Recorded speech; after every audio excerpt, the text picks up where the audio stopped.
et puis les personnes nous rejoindront petit à petit. Donc, l'idée aujourd'hui, c'est de parler de closing. Comme je disais il y a quelques secondes à Fadoua, c'est un des ateliers les plus stratégiques de ce programme parce que c'est le cœur finalement. On va parler de vente. Tout au long du programme, on parle de vente, mais d'une certaine manière. On parle de comment approcher le client, on parle de comment faire venir le client à soi. Mais là, aujourd'hui, on va vraiment parler de la vente à proprement parler et comment faire quand vous êtes au téléphone avec un client ou une cliente pour qu'il se sente à l'aise et qui vous demande, finalement, c'est le client qui va vous demander c'est combien je veux acheter chez toi. C'est un peu ce que j'ai appliqué avec vous finalement. La plupart d'entre vous, vous êtes venus à moi et vous avez eu envie de travailler avec moi parce que vous avez détecté que je pouvais vous aider et que j'étais en mesure de vous apporter des clés et des réponses dans les problématiques business que vous rencontrez. Et l'objectif, c'est de faire ça pour vous et vos clients et que les personnes viennent à vous. Mais à un moment donné, il y a quand même besoin de vendre. Il y a besoin de parler du prix, il y a besoin de parfois négocier parce que certains clients veulent négocier. Donc, c'est ce qu'on va voir aujourd'hui. Donc, le closing, à proprement parler, c'est un terme qui est utilisé, c'est un terme anglophone, ça veut dire juste la vente, le fait de clôturer une vente, le fait de clore une vente. Et le fait de clôturer une vente, cette technique, elle est maintenant introduite en France depuis quelques années maintenant. En réalité, ça a toujours existé sur un plan commercial, mais il y a quand même une dimension psychologique qui n'était pas auparavant et qui n'est pas dans certaines méthodes classiques de développement commercial. Donc, nous, ce qu'on va voir ici, c'est la vente psychologique, c'est-à-dire c'est comment vraiment parler au cerveau de votre client. C'est comment bien communiquer avec le cerveau de votre client. Et attention, il ne s'agit pas de manipulation, il s'agit de compréhension et d'empathie stratégique, vraiment se mettre à la place de votre client et bien comprendre le client. Je pense que maintenant, c'est intégré pour vous, le fait de comprendre le besoin du client pour vraiment pouvoir vendre. OK? Donc, avant de démarrer, salut Rama, j'espère que tu vas bien. Welcome, welcome. Avant de démarrer, j'aimerais, comme d'habitude, vous demander un petit peu comment ça va très rapidement aujourd'hui et qu'est-ce que vous attendez de cet atelier aujourd'hui? Quelles sont vos attentes par rapport au closing pour que cet atelier puisse vraiment répondre à vos besoins? Parce que je ne veux pas vous donner de la théorie. Oui, je vais vous partager des techniques qui sont des techniques posées à l'écrit, mais l'idée, c'est que vous puissiez quand même vous les approprier et les utiliser dans votre business. Donc, on va très rapidement faire un tour d'écran pour savoir ce que vous attendez du closing. Et une fois que vous m'avez dit, et j'attends de celles aussi qui vont regarder le replay, de me le dire au moment où vous allez regarder le replay, de me faire des retours, de nous faire des retours dans le groupe.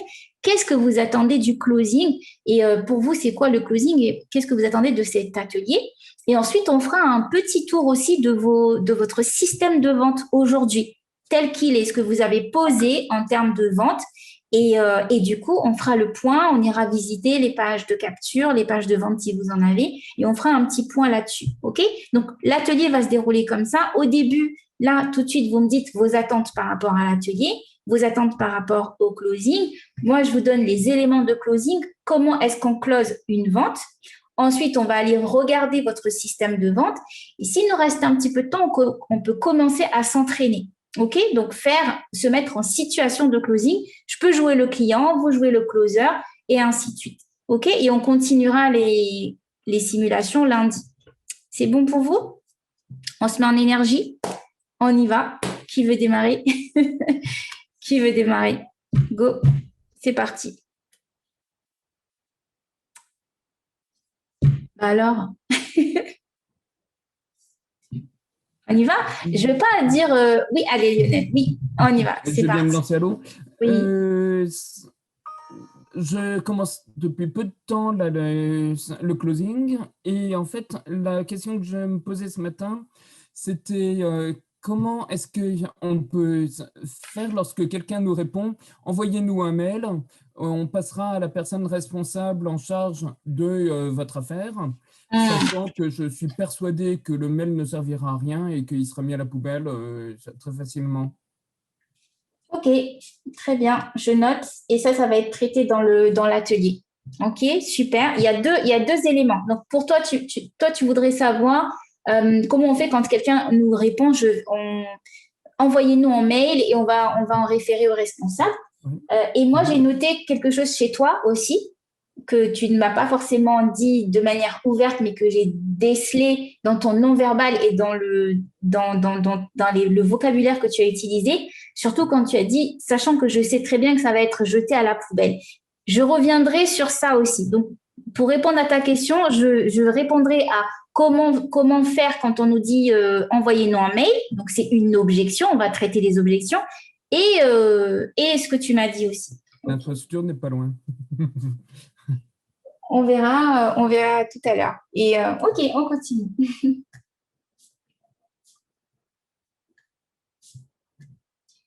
Oui, peut-être Fadoua, vous. On n'est pas beaucoup, hein. On a la chance d'être cinq, donc franchement, là, vous pouvez y aller, hein. Bonjour à tous.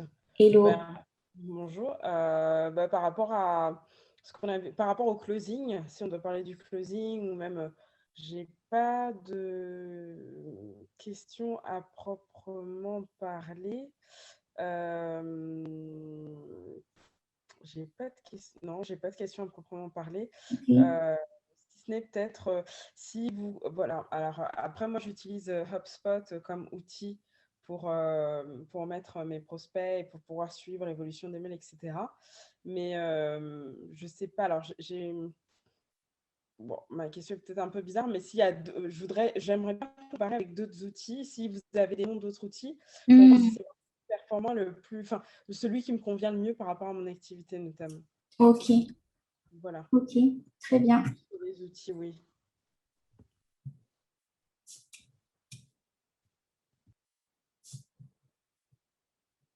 Ok.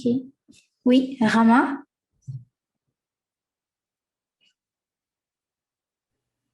Au fait, c'est quoi le closing? Le closing, c'est la vente. C'est le fait d'être. C'est la vente, on va dire la vente par téléphone, mais ça peut se faire aussi en présentiel. Mais c'est le mot closer, Hmm. c'est un anglicisme qui définit la clôture commerciale, le fait de clôturer une vente. Donc, c'est simplement le fait de clôturer, c'est la vente. Le closing, c'est la vente. Pour faire simple, c'est la vente, c'est le fait de vendre. Donc, nous, ce qu'on va voir aujourd'hui, c'est les étapes d'une vente réussie avec la méthodologie du closing. Le closing, ça inclut la dimension psychologique de l'acheteur. Donc, l'idée, c'est de vraiment se connecter à l'acheteur et de se connecter à son besoin. Là où la vente traditionnelle va être plutôt connectée au produit. Un vendeur classique va te présenter le produit, il va te présenter les caractéristiques du produit, il va te présenter les bénéfices du produit, il va te faire une démonstration du produit, il va t'expliquer combien le produit est magnifique et merveilleux. Et le closer, lui, il va te demander comment tu te sens dans ton besoin aujourd'hui, quelles sont les problématiques que tu rencontres, comment est-ce que tu envisages les solutions, quelles sont les solutions que tu as déjà testées, qu'est-ce que tu attends de lui. Donc, vous voyez, c'est une autre posture, c'est la même chose, mais c'est une autre posture. Donc, c'est une histoire de posture dans la vente et dans le processus de vente qui fait que aussi, c'est beaucoup plus facile de closer quand tu es dans cette dimension relationnelle et dans cette dimension psychologique par rapport à l'acheteur que d'essayer de placer un produit. Essayer de placer un produit, ça s'apparente un peu à du forcing. Donc, je te montre mon produit, je te présente mon produit, je te présente mon service, mais la personne en face, elle n'est pas forcément réceptive. Alors que si vous rentrez dans le monde de l'autre, et on va le voir dans un instant, c'est beaucoup plus facile finalement de closer, c'est beaucoup plus facile de vendre parce que la personne est tout de suite ouverte et réceptive à ce que vous lui proposez. D'accord. Fadoua, est-ce que tu as des attentes Alors, pour cet moi, atelier? j'avais, enfin, on parle beaucoup de tout ce qui est médias sur Internet, etc. Mais moi, j'ai une partie de mon populaire. Il n'y a pas de Comment gratin tu dis? dedans. Ouais, persona quelque chose, là, Ton de mon avatar, qui sont des personnes qui ne sont pas Persona forcément. grata, non grata, c'est quoi déjà? C'est quoi persona non grata? C'est une expression qui se dit. Oui, C'est quoi? Comment ça s'appelle le truc que vous dites, vous? Euh, Persona buyer. c'est buyer persona peut-être? En fait, Je sais tu veux pas. dire l'avatar client. Ouais, voilà. Restons sur des mots plus faciles. Mon avatar, en fait, il n'est pas forcément connecté, puisque j'ai aussi des artisans en fait, du bâtiment. Oui, Et du coup, je ne sais pas comment les aborder, parce que j'ai essayé d'appeler la CCI pour avoir, par exemple, une liste de diffusion. oui. Mais en fait, eux, ils ne sont pas du tout dans le commercial. Eux, c'est droit au but. En fait, ça coûte combien? Ils ne cherchent même pas à savoir ce que je propose, quoi. Ou Là, eux, je ne sais pas si tu peux m'aider ou pas. ah, et c'est des personnes que tu peux pas contacter via les réseaux sociaux, c'est ça? Voilà, c'est ça. D'accord. À ce moment-là, donc on sort un petit peu du closing, donc je vais te répondre maintenant, Ah, d'accord. on enchaîne. En fait, oui et non. C'est-à-dire, on sera dans le closing quand tu auras la personne en face de toi, mais Ouais. pour pouvoir la closer, il faut que cette personne, tu la trouves. Il faut que cette personne, tu puisses l'avoir devant toi. Et pour toucher ces personnes-là, je ne sais pas s'il n'y a pas des associations ou des clubs de dirigeants ou des réseaux d'entrepreneurs du bâtiment, parce que Ouais, souvent, il y a le café du coin. le café du coin, mais en plus avec le confinement, c'est un peu compliqué, j'imagine. Ouais, c'est clair. Du coup, C'est sûr. je suis sûre qu'il y a des structures tu sais, des réseaux, mais des réseaux spécialisés par métier dans le bâtiment. Ouais, je Il sais. faudrait voir là, je sais pas, bon, je vais dire un nom comme ça, mais genre la délégation des entrepreneurs du bâtiment du Il 91. y a la fédération du bâtiment. Voilà, ça doit exister et du coup, c'est là-bas qu'il faut aller toquer, c'est là-bas et aussi ceux-là, donc la fédération, je veux dire, la délégation fédération des métiers du bâtiment, ils doivent avoir une page LinkedIn. Et en fait, tu peux passer par une page LinkedIn. Jamais ils vont sur LinkedIn parce que c'est pas des gens. Enfin, moi, La fédération, elle a besoin de communiquer, pas forcément auprès des entrepreneurs du bâtiment, mais souvent auprès des partenaires, des médias. Pourquoi elle est morte de rire, Rama? Parce qu'il y avait sa fille ou quelqu'un qui est passé derrière. Ah, j'ai pas vu. Et du coup, en fait, ça va être un moyen détourné. Mais aujourd'hui, clairement, on est tous connectés et même tu peux même trouver des associations de boulangers ou quoi. Mais le boulanger, il n'a pas le temps d'aller sur LinkedIn. Ouais. Peut-être qu'une fédération, une délégation qui représente les boulangers, elle va être sur LinkedIn parce qu'elle a besoin de toucher la presse, elle a besoin de communiquer, elle a besoin de toucher l'homme politique, elle a besoin de toucher les syndicats et du coup, elle va être sur LinkedIn. Tu vois, du coup, tu peux passer par là et tu peux voir s'il y a des manifestations qui se font. Quand je dis manifestations, c'est des petits événements, des rencontres auxquelles toi, tu peux participer et là, tu pourras les retrouver physiquement. D'accord, ok. Donc, un moyen détourné. Qu'est-ce que tu penses de la CPME? Parce que Je la suis CPME adhérente. regroupe beaucoup de PME, mais c'est pas très, très spécialisé. Peut-être que c'est mieux quand c'est plus spécialisé. Ah, c'était une question pour moi ou une question pour Fadoua, pardon? Ou une remarque. Parce que moi, je me suis inscrit à la CPME et Moi mardi aussi. soir, ils font un networking. Donc, c'est le soir, donc j'ai essayé d'y être, mais j'ai un peu peur parce que je me dis c'est tellement vaste, tellement grand que je vais m'y perdre. En fait, et, c'est peut-être mieux d'avoir des associations plus spécialisées qui, elles aussi, font des événements, font des choses. Comme Partenaire France, par exemple, eux, ils font une bourse, bourse aux offres régulièrement, tous les 15 jours. Donc, c'est peut-être mieux ces filiales-là. Mais c'est vrai qu'actuellement, c'est beaucoup sur Internet. Oui. Et puis, la meilleure façon de le savoir, c'est d'y aller, hein. C'est-à-dire, vous allez une fois et vous verrez bien si ça vous emmène du résultat ou pas. Et l'idée, c'est pas d'y retourner, mais de voir ce que ça peut vous apporter. OK? Donc, session de closing, comment est-ce qu'on close un client quand on l'a au téléphone? Sachant que tout ce qu'on a vu jusqu'à présent, c'est pour vous faire amener des clients sur votre page web, sur votre site web. Vous pouvez très bien avoir une offre sans avoir à vendre par téléphone. Mais si vous voulez vendre du haut de gamme, vous voulez vendre des prestations un peu plus haut de gamme, le contact physique est quasi obligatoire. Quand je dis physique, c'est aussi par téléphone. La personne va avoir besoin de parler au moins à un moment donné avec vous au téléphone. OK?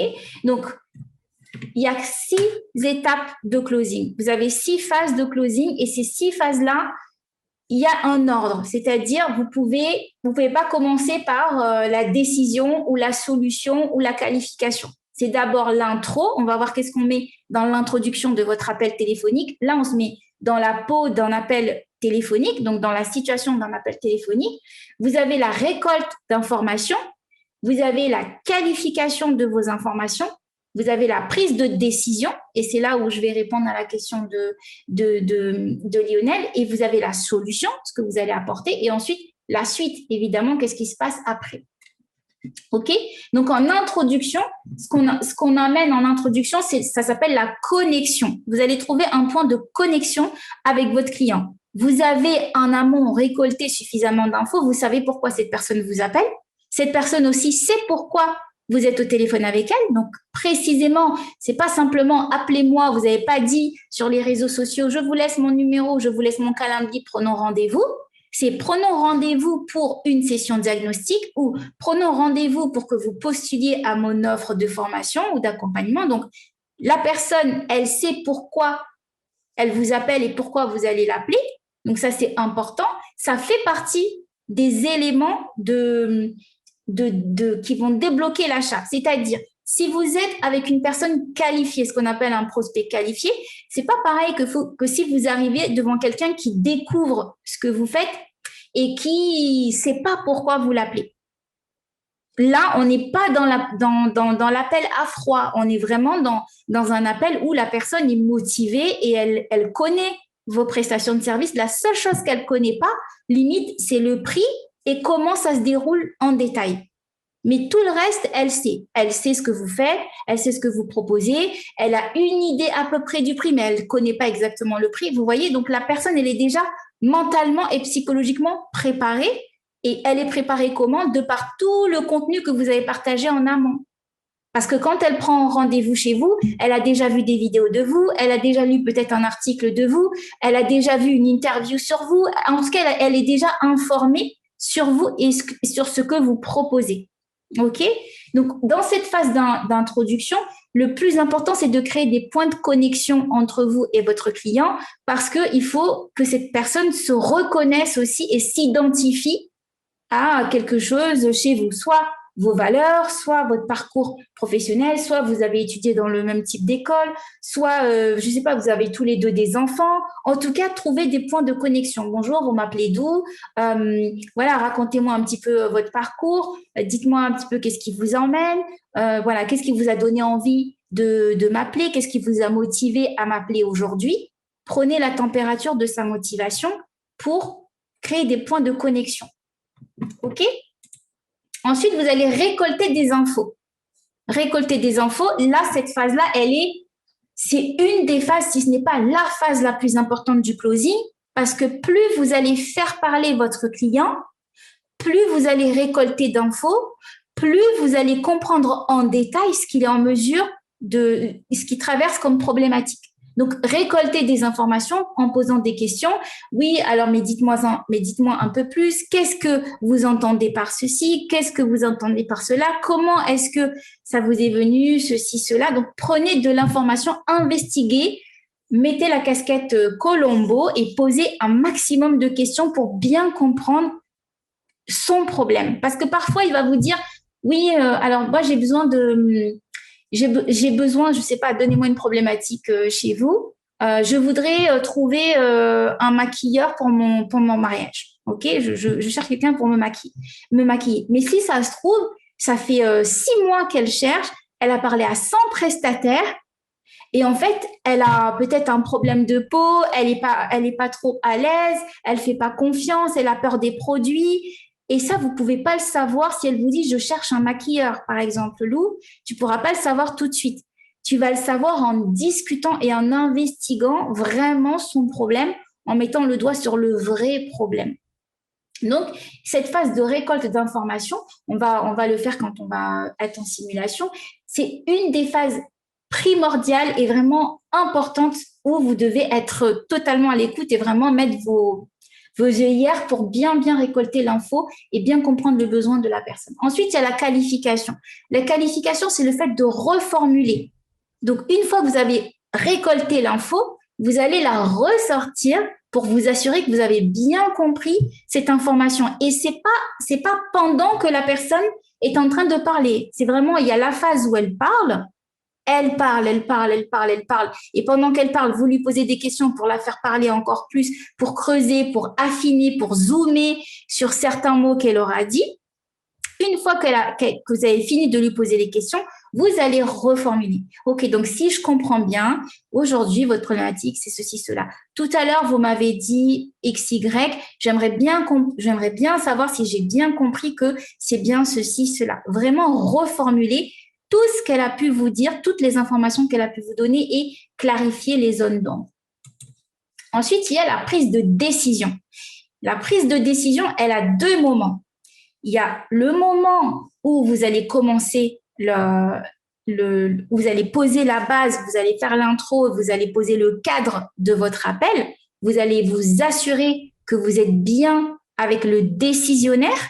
Donc, Lionel, quand tu es en appel de closing, tu fais pas le closing si cette personne n'est pas la décisionnaire. Donc, en fait, l'idée, c'est justement d'éviter de faire toute la vente au téléphone. Bonjour, je vous appelle pour vous proposer des formations. Alors, j'ai vu votre profil sur LinkedIn, etc. Donc, dérouler tout l'argumentaire de vente et qu'à la fin, la personne vous dit « Ah, merci beaucoup, merci pour toutes ces informations. Envoyez-moi un mail, je vais donner au responsable. » Ça, fini. L'idée, c'est que dès que vous êtes au téléphone avec la personne, d'abord, vous demandez à la personne si elle est bien la décisionnaire ou si vous pouvez vous adresser à quelqu'un d'autre. Donc, le fait de savoir qui est le décisionnaire, c'est vraiment au tout début de l'appel. Mais c'était le cas. Oui. Ça a été le cas. En fait, j'ai eu 30 secondes à peu près comme appel téléphonique. Hein, c'était très rapide. Oui, donc c'est très important pour vous de ne pas perdre de temps et de préqualifier l'appel et le closing se fait vraiment avec la personne qui va payer en fait finalement, qui va prendre la décision de payer. Et si jamais il y a deux décisionnaires, eh bien vous demandez à la personne si elle gère seule son activité, si elle est en association ou quand je dis association, c'est avec un associé et vous assurez que cette personne est bien la décisionnaire. Ensuite, la deuxième phase de la décision, c'est quand la personne décide d'acheter. C'est quand elle dit « OK, je vais signer ». Et comment elle dit « OK, je vais signer », c'est elle qui va vous demander « c'est combien ». C'est la personne qui vous dit « maintenant, dites-moi c'est combien ». C'est toujours le client qui demande le prix. C'est pas vous qui emmenez le prix. Et si la personne n'a pas demandé c'est combien, vous dites rien. C'est à elle, et ça c'est vraiment une règle psychologique dans le closing, c'est à la personne de demander c'est combien. C'est pas vous qui emmenez le prix, elle peut poser toutes les questions, vous allez répondre à toutes ces questions, mais c'est elle qui dit « Ok, maintenant c'est combien? Maintenant dites-moi c'est combien ?» Très très important que ça vienne d'elle. OK? Et c'est là où vous vous assurez qu'elle a bien pris sa décision, dans le sens où quand vous allez lui annoncer le prix, eh bien, elle va vous dire « Ok, très bien ». Et là, on va rentrer dans la phase des objections. Elle va commencer à dire « Ah, mais c'est cher » et vous allez savoir quoi lui répondre. « Ah, mais je dois réfléchir » et je vais vous dire quoi, je vais vous donner les objections, en tout cas des exemples d'objections. « Oui, mais je dois réfléchir ». OK, vous allez savoir quoi lui dire quand elle vous dit « Je dois réfléchir ». « Ah, mais je dois demander à mon mari ». Ça, c'est une objection que vous avez levée au tout début parce qu'au tout début, vous vous êtes assuré qu'elle est la seule décisionnaire, qu'elle n'a pas besoin de demander un deuxième avis. Ah, mais du coup, est-ce que je peux payer en plusieurs fois? Donc là aussi, vous allez savoir lui répondre. Et là, à partir de la décision, c'est là où vous allez avoir des objections. Mais quand vous avez des objections, c'est très bon signe parce que ça veut dire que la personne a décidé d'acheter chez vous, mais que, voilà, on a toujours peur de sortir de l'argent, c'est normal et c'est aussi normal et il faut être OK avec le fait que la personne vous pose des questions, cherche à en savoir plus, cherche à se rassurer, veuille des garanties, c'est tout à fait normal et il faut être à l'aise avec ça. OK? Et surtout, il faut savoir une chose, c'est que le plus gros frein dans votre vente, ça va pas être la méthodologie. Là, je vais vite sur les différents points sur lesquels on va revenir en détail, mais ça va vraiment dépendre de votre mindset, de votre psychologie. Dans quel état d'esprit vous arrivez quand vous devez vendre? Est-ce que vous arrivez en mode, oh là là, est-ce qu'il va me poser trop de questions pourvu qu'il ne me demande pas? Voilà, est-ce que vous êtes à l'aise quand vous arrivez devant votre client? L'état d'esprit dans lequel vous allez être quand vous allez vendre va énormément compter et va énormément jouer dans le fait que vous allez closer ou pas. Donc, important de vous connecter à votre état d'esprit et surtout vous connecter à votre expertise, vous connecter à ce que vous êtes en mesure d'apporter à cette personne, vous connecter à ce que vous pouvez faire pour cette personne, vous connecter à ce que vous allez transformer dans la vie de cette personne. Cette personne, elle a un problème aujourd'hui et vous êtes en mesure de l'aider à le résoudre. Combien ça vaut et est-ce que vous êtes à l'aise avec ça? C'est ça la question ici. Et surtout, vous n'êtes pas non plus un surhomme ou une super femme. Vous êtes simplement des êtres humains au service d'un autre être humain. Et ça aussi, il faut être OK avec le fait de vous tromper parfois, avec le fait que vous allez avoir des personnes qui vont vous dire non, avec le fait que vos méthodes ne vont pas forcément plaire à tout le monde. Mais ça, c'est pas parce que la méthode ne plaît pas que vous ne plaisez pas. C'est pas parce que la méthode ne plaît pas que vous n'êtes pas bon. Et c'est important d'être OK aussi avec ça parce que si vous arrivez avec la peur que votre façon de faire ne passe pas, pour peu que la personne confirme que votre façon de faire ne passe pas, qu'est-ce qui va se passer pour vos prochains clients? Dans quel état d'esprit vous allez être sur vos prochaines ventes et sur vos prochains clients? Est-ce que vous êtes avec moi? Donc vraiment, on va parler de la psychologie de votre acheteur, mais elle est en lien avec votre propre psychologie. Et ça ne veut pas dire que vous n'avez pas des problèmes, ça ne veut pas dire que vous devez avoir réglé tous vos soucis pour aider vos clients, absolument pas. On a tous nos challenges.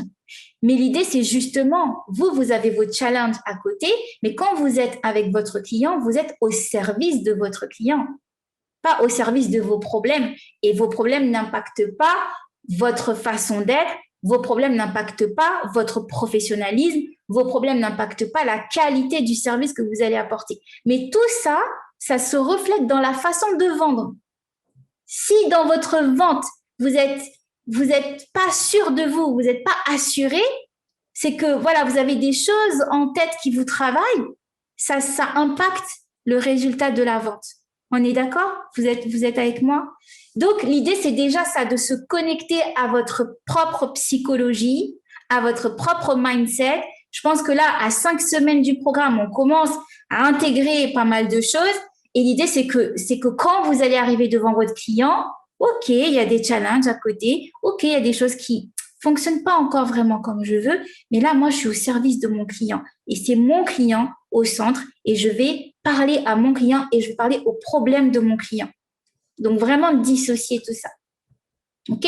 Ensuite, la solution, une fois que votre client a pris sa décision, une fois qu'il a dit oui, c'est bon, une fois que vous avez levé toutes les objections, oui, mais c'est trop cher, oui, mais je vais réfléchir, oui, mais comment ça va se passer pour moi, oui, mais est-ce que votre solution est vraiment adaptée à moi, etc., etc.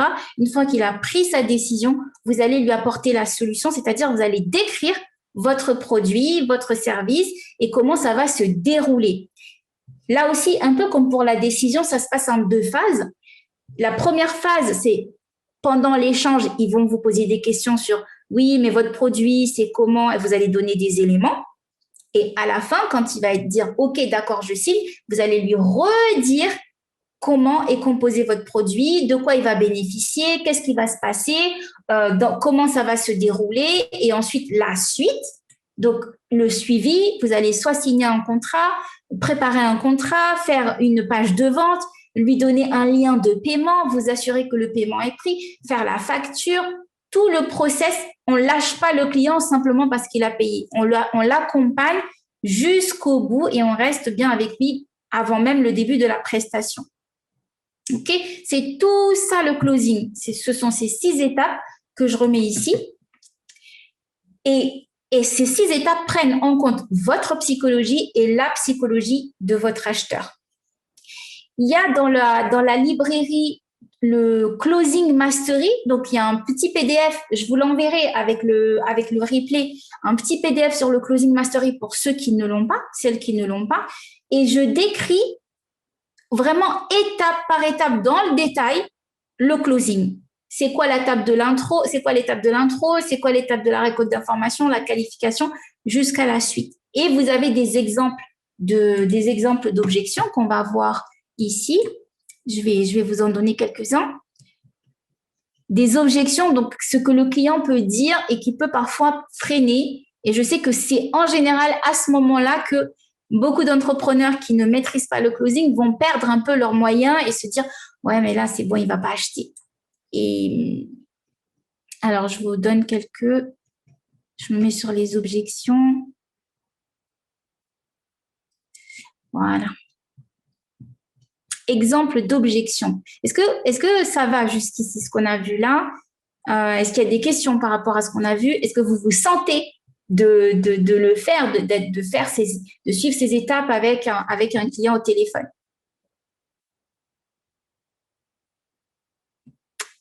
Allô? Vous êtes là? Oui? Ok. Alors, dans les objections, ce que va faire votre client, dès qu'il va commencer, dès que vous allez lui annoncer le prix, très rarement, il va vous dire « Ah, d'accord, ok, c'est bon, je signe ». Il va toujours y avoir une phase de discussion. Il va toujours avoir une phase de discussion. Donc, le client commence à raconter son histoire d'échec.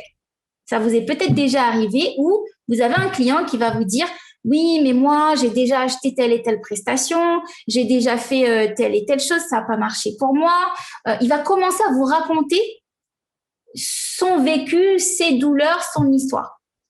Donc, vous, ce que vous allez lui dire, c'est que vous allez rappeler que le but de la conversation, c'est pas de parler de pourquoi vous n'avez pas pu atteindre tel ou tel objectif, mais ce que vous allez faire pour atteindre votre objectif.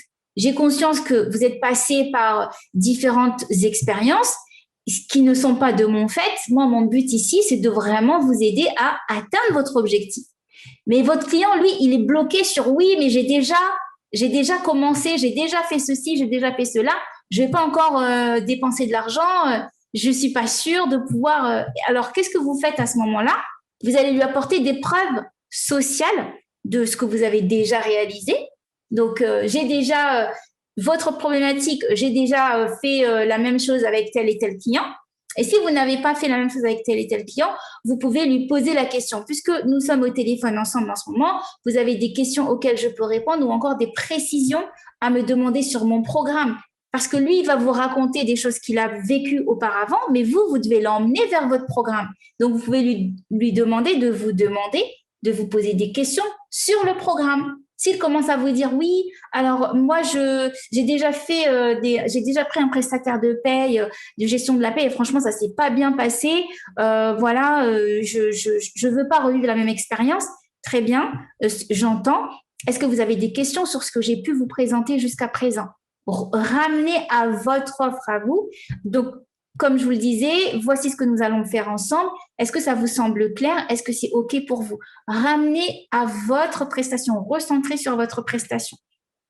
Si le prospect souhaite toujours réfléchir et qu'il vous dit, bon, je vais réfléchir, vous pouvez lui dire, vous pouvez penser et nous rappeler dans quelques jours, mais laissez-moi vous dire qu'au cours des dernières années, donc là, vous faites part de votre expérience, si c'est vrai, moi, je sais que ça a été vrai pour moi, à chaque fois ou voire systématiquement, quand quelqu'un me disait, je vais réfléchir, rarement la personne revenait. Elle me disait, je vais réfléchir, mais elle ne rappelait pas en me disant, je vais vendre. C'était rare. Et quand ça s'est produit, c'est quand la personne me connaissait presque personnellement ou alors elle avait déjà pris sa décision au téléphone et il y avait un détail financier ou quelque chose qu'elle devait régler chez elle avant de venir vers moi. Sinon, quand c'est simplement sur l'offre et que la personne doit réfléchir sur l'offre, elle ne revient pas ou très rarement. Donc, quand la personne vous dit ça, vous devez vous assurer qu'en fait, elle ne vous dit pas ça pour vous rassurer ou pour pouvoir s'échapper. Vous devez être certaine que, OK, très bien, vous souhaitez réfléchir, mais est-ce qu'il y a un élément dans nos échanges que nous pouvons clarifier ici ensemble? Parce que je sais qu'en général, quand on va réfléchir, souvent, vous êtes pris par autre chose. Et puis, j'ai la plupart du temps d'expérience, je sais que les personnes ne reviennent pas. Je veux juste m'assurer que ni vous ni moi ne perdions notre temps et que nous puissions vraiment avancer ensemble. Surtout que j'ai compris que c'était une urgence pour vous de trouver une solution rapidement, etc. Donc, comment appliquer ça au mariage, par exemple, Lou? Ça va jouer sur la durée qui est entre le moment où tu l'appelles et le moment du mariage. Ça va se jouer entre les différents prestataires auxquels elle a pu parler, si elle a déjà parlé à beaucoup de prestataires ou pas, si tu sens que c'est quelqu'un de plutôt angoissé, donc elle a besoin d'être rassurée bien en amont. Voilà, tu vas avoir des paramètres psychologiques que tu vas relever et qui vont te permettre de rassurer ta cliente, parce qu'en général, à ce stade, quand ils posent des questions, c'est qu'ils ne sont pas encore bien rassurés. Et il y a un élément sur lequel j'aimerais vraiment partager avec vous, c'est très important de ne pas rentrer en conflit avec votre client, mais conflit psychologique, hein, ce n'est pas conflit frontal, mais je le vois beaucoup de la part d'entrepreneurs qui se mettent vraiment en position de défense quand le client pose des questions et qui sont là pour, oui, c'est un peu, oui, moi je défends mon produit, je défends, voilà, cool, tranquille. C'est parce que je vous dis, mais vraiment d'expérience, et je le vois, j'ai des personnes qui sont en confrontation avec leurs clients. Et c'est là où vous allez les perdre. C'est là où, parce que la personne, elle sent bien que vous êtes en confrontation avec elle. Et l'idée, c'est de la rassurer. Un client, un prospect, il a besoin d'être rassuré. Vous êtes rassuré, vous, devant quelqu'un qui semble vous agresser ou qui... Non. Donc, l'idée, c'est vous qui êtes déjà l'expert. C'est vous qui avez la solution. C'est un peu comme la situation du malade et le cardiologue. Vous êtes le cardiologue. Vous avez la solution au problème. Donc, c'est vous qui êtes calme et c'est vous qui apaisez la relation. Et c'est vous qui apaisez votre client. Donc, si vous sentez qu'elle vous pique un peu parce qu'elle vous pose des questions un peu trop directes, un peu trop frontales, c'est OK. Vous maîtrisez la chose. Vous savez de quoi vous parlez.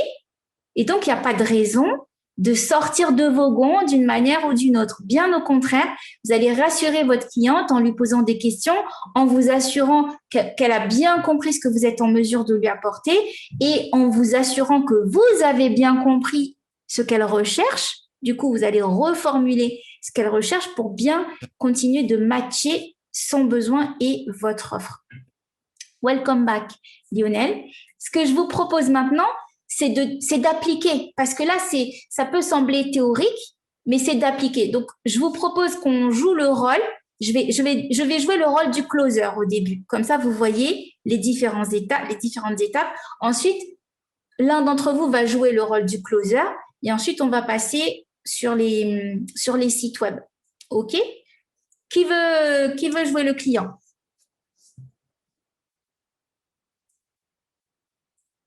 Rama, je sais que Lionel s'est porté volontaire, mais Rama, tu vas jouer ma cliente. Ou Rama ou Lou, je ne sais pas, je le sens bien là. Vous allez jouer votre situation, hein, votre situation d'aujourd'hui. On ne va pas inventer un personnage, on va vraiment jouer la situation d'aujourd'hui. OK? Donc, Rama, dans l'administration, tout et tout. OK? Je vais juste mettre ça ici et je vais ouvrir. Tu es prête, Rama? Oui, mais je n'ai pas compris que je fais c'est toi la cliente? Oui, tu fais comme si tu allais acheter quelque chose chez moi. Donc, en gros, tu as pris un rendez-vous téléphonique avec moi. Et là, je t'appelle. Voilà, comme tu as fait le closing avec Aminata, mais là, c'est moi. Donc, je vais vraiment jouer le closing. Alors, et simplement...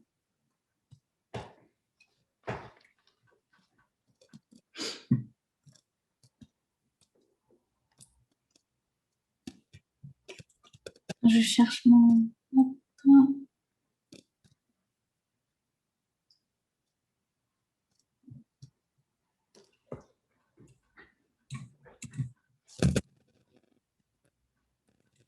Voilà. C'est parti. Tu es prête? Oui. OK. Génial.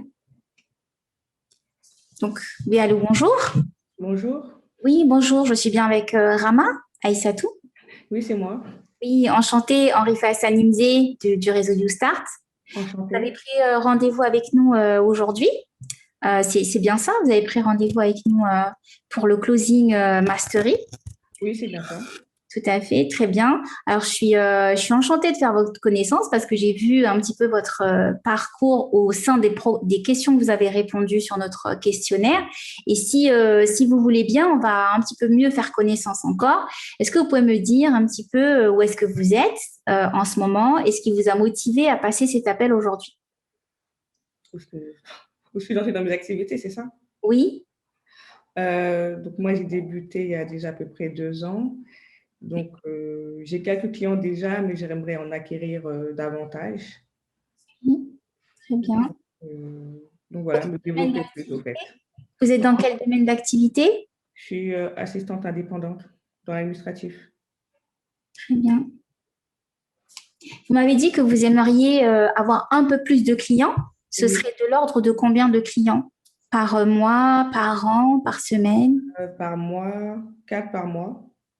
Et par an, 4 par mois, ça fait. Je suis nulle en calcul mental.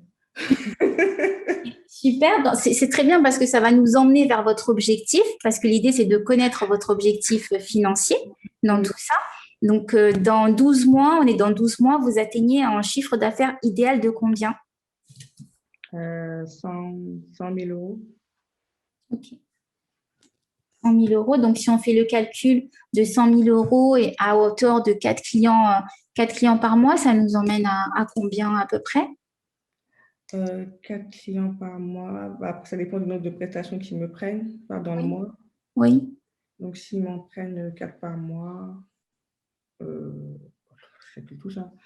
On va dire que ça me fait à peu près ouais, 900, enfin 1000 euros par mois à peu près, 1300 je crois, Ok. par client. Donc, ça ferait par multiplié par 4, 4000, 4800 Ok. en gros, environ. Oui. Oui. Environ 4 800 euros d'objectifs mensuels. C'est super. Aujourd'hui, vous atteignez ce chiffre d'affaires? Non. Ok. Très bien. Ce que j'ai besoin de comprendre aussi par rapport à votre activité, parce que vous avez dit que ça dépend des prestations que le client prend. Vous avez donc, si je comprends bien, différents types de prestations. Non, j'ai qu'une prestation. Je veux dire combien il faut faire appel à moi dans le mois, au fait. Ah oui, combien de fois le client fait appel à vous? Ok, Oui. très bien, super, merci beaucoup. Donc, je vais juste reprendre un petit peu toutes les informations que vous m'avez données pour m'assurer que j'ai les bonnes informations. Donc, aujourd'hui, vous êtes lancé depuis un peu plus de 2 ans. Vous souhaitez avoir un peu plus de clients que ce que vous avez d'habitude. Vous avez combien de clients en ce moment, actuellement? Là, j'en ai j'ai 2 clients depuis, enfin, comment on dit, ponctuels. Oui, 2 clients ponctuels et quelques clients réguliers. Ok, donc en moyenne, en ce moment, vous avez à peu près 2 clients et votre objectif, c'est d'en avoir 4 environ par Oui, mois pour atteindre un chiffre d'affaires d'environ 4 800 euros mensuels. c'est ça. Ce chiffre d'affaires, aujourd'hui, pour l'instant, vous ne l'atteignez pas encore. Et ce que vous cherchez, c'est justement une solution pour pouvoir atteindre ce chiffre d'affaires. C'est bien ça? Quelles sont les solutions que vous avez essayées jusqu'à présent pour essayer d'atteindre ce chiffre d'affaires à 4 000 euros, 4 800 euros? Je prospectais un peu sur les réseaux sociaux, mais j'ai eu très peu de retours. Est-ce que vous avez mis en place d'autres actions?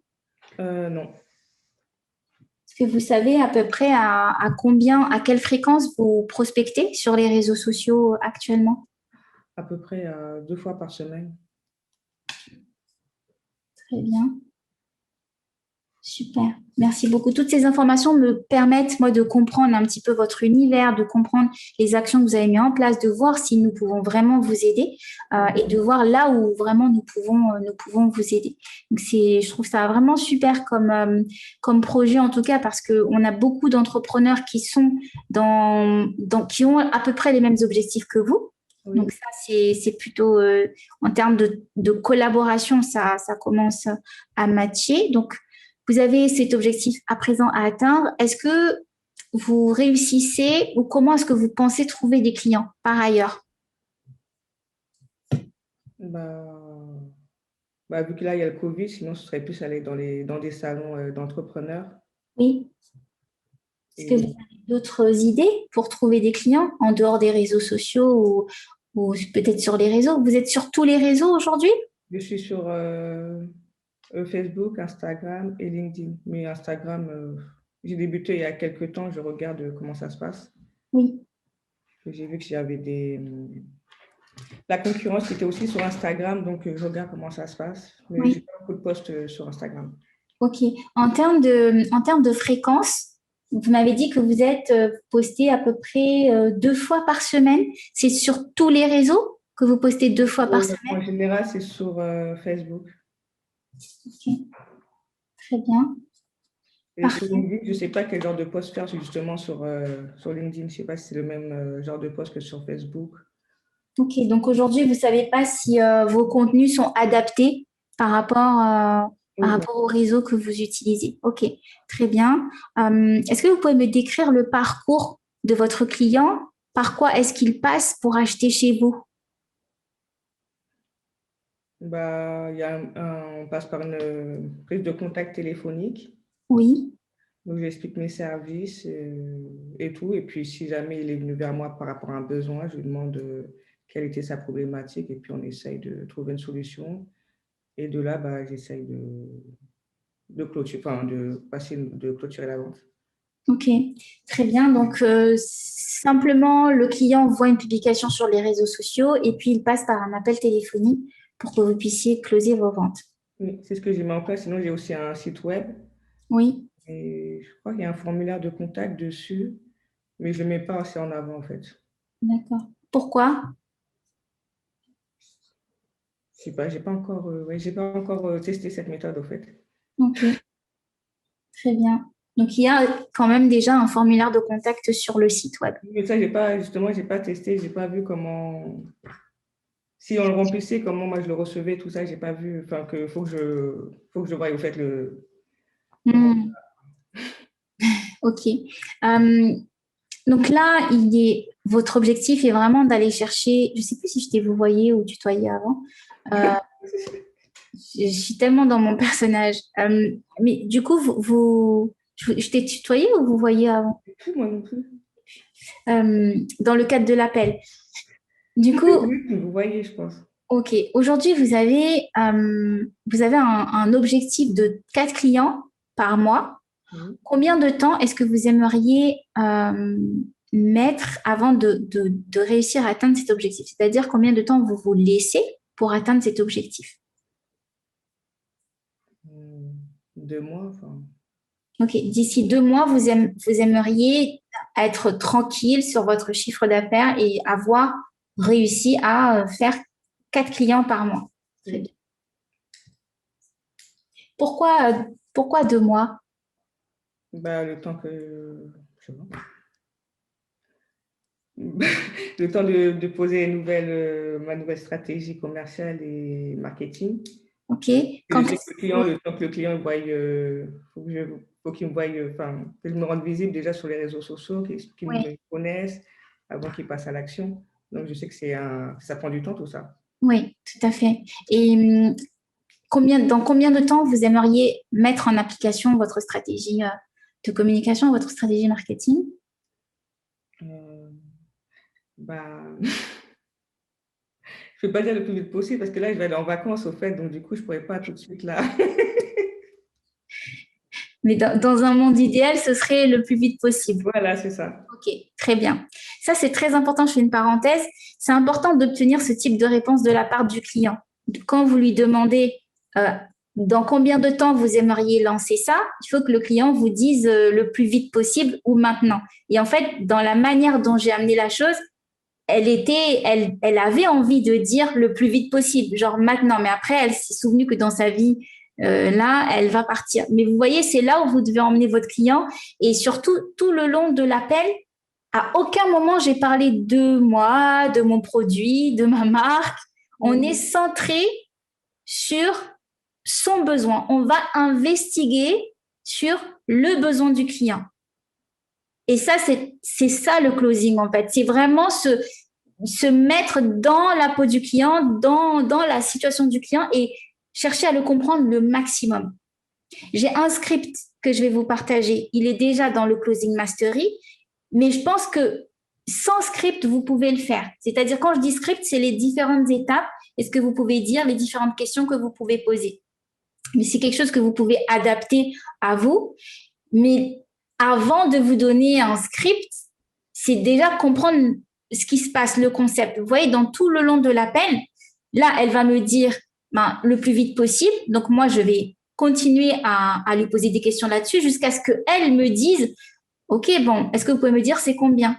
Est-ce que vous pouvez me dire si vous pouvez m'accompagner? C'est vers ça qu'on va. Vous voyez? C'est que vous voyez le cheminement. Donc, OK, très bien. Donc, on va prendre dans le cas où tu m'as dit le plus vite possible.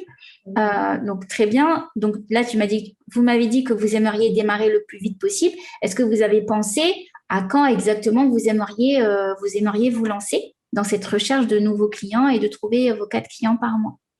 Non, je n'ai pas encore posé de date. OK, très bien. Moi, ce que je vois par rapport à ce que vous m'avez dit, nous pourrions vous aider à trouver vos objectifs parce que nous accompagnons tous les jours des entrepreneurs qui rencontrent vos problématiques et nous les aidons à passer de 0 à 2, 3 clients par mois ou par jour parfois. D'accord, oui, ça m'intéresse. Et du coup, ça se passerait comment? Enfin, ça... Typiquement, la réponse que j'ai, c'est ça se passe comment? Ça m'intéresse. En fait, ça vient tout seul. Tu rigoles parce que du coup, je crois que tu te vois. Mais est-ce que vous voyez le cheminement psychologique? C'est la personne d'elle-même qui va dire ça se passe comment, ça coûte combien, je veux travailler avec vous. Et c'est en douceur. Il n'y a pas de... Je lui force pas la main. Je me suis juste intéressée suffisamment à elle pour que elle se dise non mais je veux en savoir plus, je veux aller plus loin. Et c'est ça, en fait, la psychologie de l'acheteur. À aucun moment, pour l'instant, je ne parle de moi et je ne parle de mon produit. On s'en fout. On s'en fout du produit à ce stade. À ce stade, ce qui compte, c'est Rama. Ce qui compte, c'est son problème. Ce qui compte, c'est son besoin. Et ce qui compte, c'est qu'elle commence à se dire, mais en fait, elle peut peut-être m'aider. Déjà, j'apprécie le fait qu'elle s'intéresse à moi. J'apprécie le fait qu'elle me pose des questions. J'apprécie le fait qu'elle cherche à comprendre mon problème.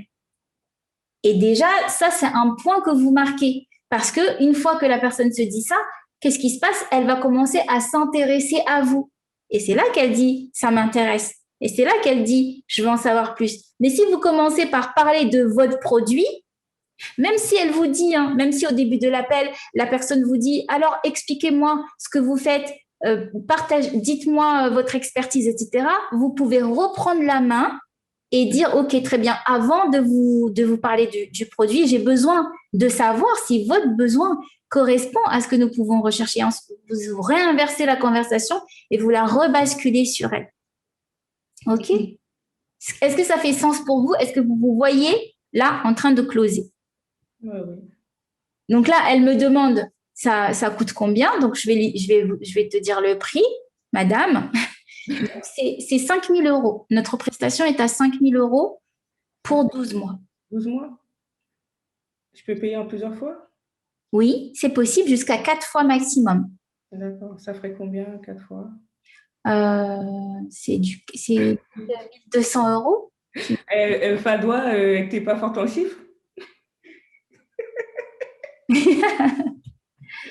4 800 € par mois? C'est un moment crucial. Le moment d'annoncer le prix, quand vous dites le prix, vous donnez juste le prix. Donc, quand la personne vous dit c'est combien, vous dites c'est tant, c'est 10 000 €. Silence. Et là, c'est un moment très difficile à tenir parce qu'on est tenté de dire c'est 5 000 € pour ceci, pour telle prestation. On est tenté d'argumenter et de combler quelque chose. Donc, en fait, c'est là où vous devez être psychologiquement fort et être suffisamment au clair avec vos prix pour simplement annoncer le prix. La personne, elle a juste demandé c'est combien. Elle n'a pas dit c'est combien avec quoi. Elle a dit c'est combien. Du coup, moi, je lui dis c'est 5 000 € et je m'arrête. Et là, la personne, ça va processer dans son esprit. Évidemment, c'est un coût, c'est un prix, voilà, elle n'a peut-être pas le budget. Donc là, Rama, on va la jouer aussi jusqu'au bout. Je t'annonce le prix. Là, dis-moi ce qui te vient voilà, tout de suite en tête. Donc, tu m'as demandé si c'était payable en plusieurs fois. J'ai dit oui, j'ai dit que c'était possible. Tu m'as demandé c'était combien par mois, c'est 1 250 €. Ouais, la formation, voilà. Bah, ok, très bien. Et vous pouvez me rappeler ce que comprend la formation? Oui, bien sûr. Alors, cette formation comprend 7 semaines d'accélération où nous allons poser pas à pas votre stratégie de développement commercial. Donc, c'est un coaching de groupe, mais aussi personnalisé puisque nous allons voir ensemble vos objectifs. Donc, vous allez poser vos objectifs et nous allons poser également votre vision. Donc, pendant 7 semaines, nous allons vous accompagner pour vraiment écrire un plan d'action stratégique pour développer votre business. Et ensuite, on est ensemble pendant 12 mois pour déployer cette stratégie et on vous accompagne si jamais il y a des moments où ça ne fonctionne pas ou même si dans votre activité, il y a une évolution, parce qu'on sait qu'une jeune entreprise, il y a toujours des petits couacs au début. Donc, on sera avec vous pendant les 12 premières années de votre entreprise pour vraiment vous aider à déployer votre stratégie et à trouver un maximum de clients, mais surtout atteindre votre objectif final. D'accord. Ok, très bien. Donc, je crois que je vais vous rappeler. Oui, très bien. Quand est-ce que vous souhaitez que nous nous rappelions? D'ici à mon retour de vacances. Je rentre le 20 mars. Très bien. Donc, je considère que vous... Comment? La formation, elle commencerait quand? La formation commence le 2 avril. Ok, d'accord. Donc là, je considère que vous êtes OK avec le fait d'intégrer le programme? Oui. Ok, très bien. Alors, comment ça va se passer une fois que vous avez intégré le... C'est pas difficile, hein, comme client. Mais on se connaît déjà, au fait, il fallait faire un autre truc. Il fallait faire un autre truc, tu as dit la formation. Et du coup, c'est... Il fallait faire un autre truc. J'ai dit les mêmes réponses que j'ai fait au téléphone avec Aminata. En fait, tu étais déjà décidé aussi. Ça joue beaucoup hein, quand le client a déjà pris quelque part sa décision et que c'est un appel de formalité. C'est différent que quand vous allez devoir vraiment le convaincre au téléphone. Mais le but du closing, c'est que le travail fait en amont, tout ce que vous allez faire en amont sur les réseaux sociaux, c'est pour ça que je dis que vos publications, c'est vos commerciaux. Parce que plus vous allez être présent, plus il va vous voir et plus quand il va appeler, ça va être facile, ça va être une évidence. C'est pas un appel froid. Mais si vous voit peu sur les réseaux et vous avez une fois, il vous connaît pas encore très bien, ça va être un peu plus difficile. Donc, l'objectif pour vous, c'est de faire en sorte que quand vos clients vous ont au téléphone, ils ont l'impression de vous connaître. Vous êtes leur copine, en fait, ou leur pote. Parce qu'ils vous ont tellement vu. Et moi, c'est ce qui s'est passé avec David Laroche. David Laroche, je ne l'avais jamais vu et je croyais que c'était mon pote. Hein. La première fois que je l'ai eu en face de moi, je lui ai parlé de problèmes tellement personnels alors que je parle très peu de moi parce que j'avais inconsciemment la croyance de le connaître, d'être proche de lui. Je m'étais dit qu'il avait compris mes problèmes, alors qu'on est 300 000 à le suivre sur YouTube. Mais je me suis dit, il a compris mes problèmes, il sait de quoi il parle. Enfin voilà, j'étais vraiment en totale confiance et ça a fonctionné parce que du coup, il a réussi à débloquer des choses chez moi. Mais c'est parce que il fait ce travail on le voit tous les jours. Limite, on dort avec lui. Tu ouvres Instagram, tu le vois. Tu fermes Instagram, tu le vois. Il est tout le temps là. Et vous, c'est pareil pour votre client. Vous devez... c'est ça. Voilà, c'est un peu ça. Vous savez quoi? C'est un super exemple, Padua, parce que les stories, c'est les mini téléréalités, en fait. Mmh. C'est vraiment ça. Et moi, j'avais beaucoup de mal avec les stories, mais quand j'ai discuté avec une des coachs qui m'accompagne sur le copywriting, elle m'a dit, mais en fait, Henrifa, il faut juste te dire que les stories, c'est de la télé-réalité.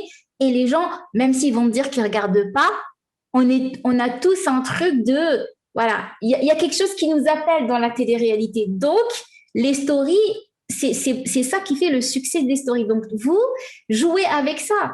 Voilà, aujourd'hui, j'ai fait ceci, aujourd'hui, j'ai fait cela. C'est pas que vous racontez votre vie, c'est simplement que vous entretenez votre communauté et vous faites en sorte que le moment où vous allez vraiment communiquer, ils sont déjà réceptifs, en fait. Donc, ça joue énormément. Il faut s'y mettre.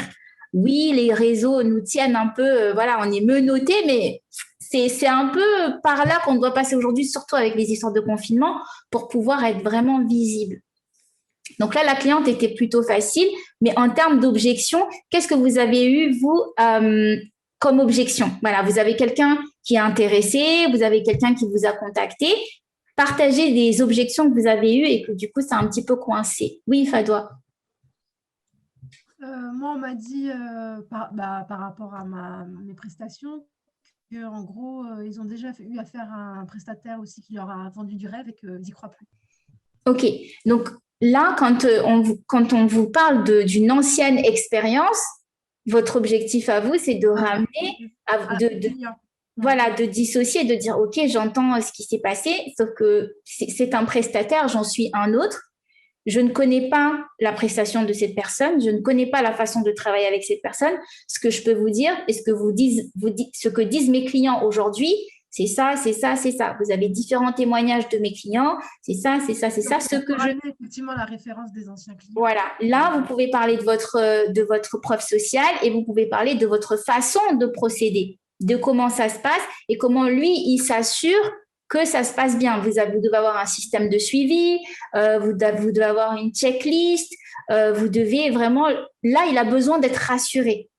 Et c'est là où il ne faut pas entrer en conflit avec lui en disant « Non, mais chacun fait ce qu'il veut, moi j'ai ma méthode, moi je suis comme… » Non, là, quand il vous dit ça, il faut comprendre que c'est quelqu'un qui a besoin d'être rassuré et il a besoin de garantie aussi. Ouais. Il a vraiment besoin de savoir que ça va bien se passer avec vous. Et si jamais il devait y avoir un souci, vous avez pensé à tout et vous réglez, vous cadrez ça aussi. D'accord. Donc, à ce moment-là, précisément, il a besoin de garantie et besoin de réassurance et besoin de preuves sociales. Okay. Votre objection? C'est trop cher. Ça, c'est comme cher. Pareil, le prix. C'est pareil aussi pour le prix. Alors, quand la personne vous dit c'est trop cher, la question, ce que vous pouvez lui demander, c'est trop cher par rapport à quoi? Parce que c'est cher, mais tout est relatif, en fait. Après, quand vous allez répondre aux objections, il ne faut pas trop… par exemple, là, je vous ai dit deux choses. Là, j'ai dit trop cher par rapport à quoi et tout est relatif. Je dois juste dire c'est trop cher par rapport à quoi et je laisse l'autre s'exprimer. L'autre a besoin d'exprimer ce qu'il est en train de penser, ce qu'il est en train de processer dans sa réflexion. Donc, je vais lui demander c'est trop cher, waouh, c'est trop cher. Cher par rapport à quoi? Et ensuite, lui demander, tout à l'heure, vous m'avez bien dit, parce que vous m'avez bien dit, c'est comme si on était en… Donc, tout à l'heure, si j'ai bien compris, vous m'avez dit qu'aujourd'hui, vous êtes décidé à régler votre problème, vous êtes décidé à trouver une solution, vous avez envie d'atteindre tel et tel objectif. Quel est le prix que vous êtes prête à payer pour résoudre ce problème? Là, vous renversez et combien ça coûte pour vous de résoudre ce problème? Et là, la personne va vous dire, ça n'a pas de prix parce que je sais que si j'arrive à régler ce problème, je vais faire ceci, cela, très bien. De mon côté, je ne peux pas baisser mes prix parce que moi aussi, j'ai une entreprise à faire tourner. Et là, vous pouvez être ferme pour le coup.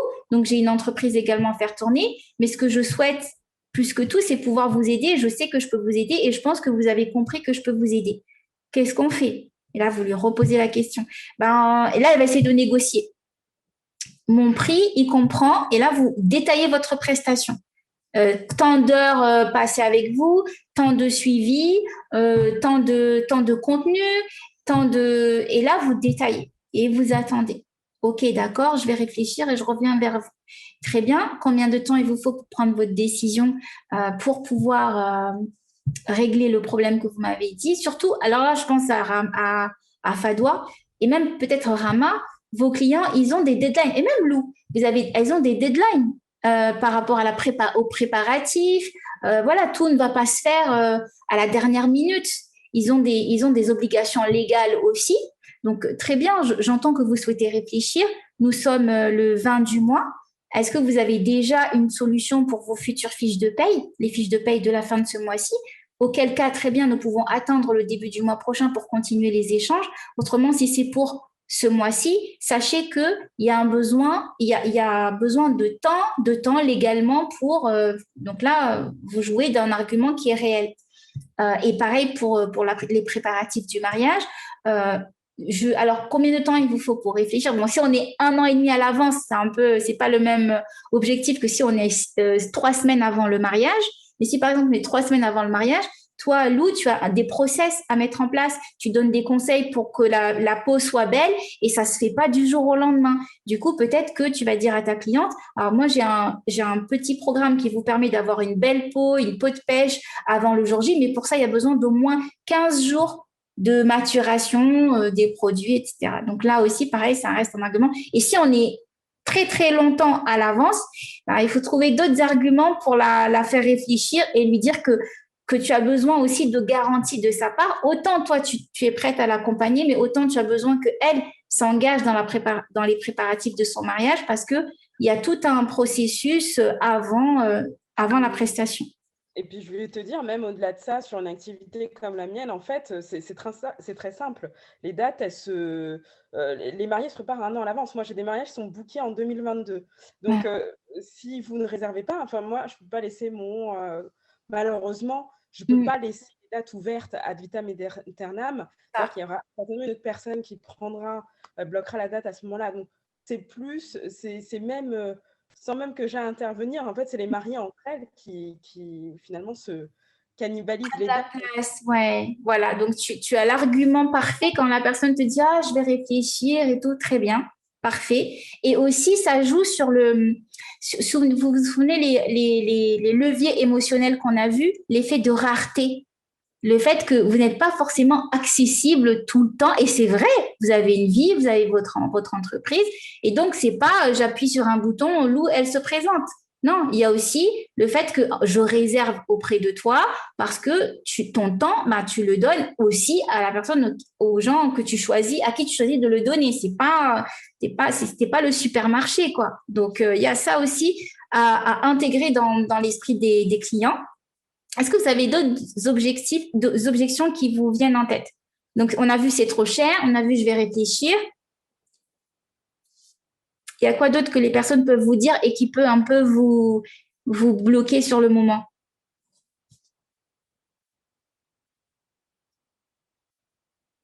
Vous voyez pas? Dans le closing mastery, il y a quelques arguments, quelques objections qui sont listées et pour lesquelles je donne des réponses et donc vous pourrez les adapter à vous. Mais en général, les plus fréquentes, c'est ça, c'est cher et je vais réfléchir. Est-ce que c'est vraiment adapté à moi? Et j'ai déjà fait des formations, j'ai déjà payé, j'ai déjà dépensé tant.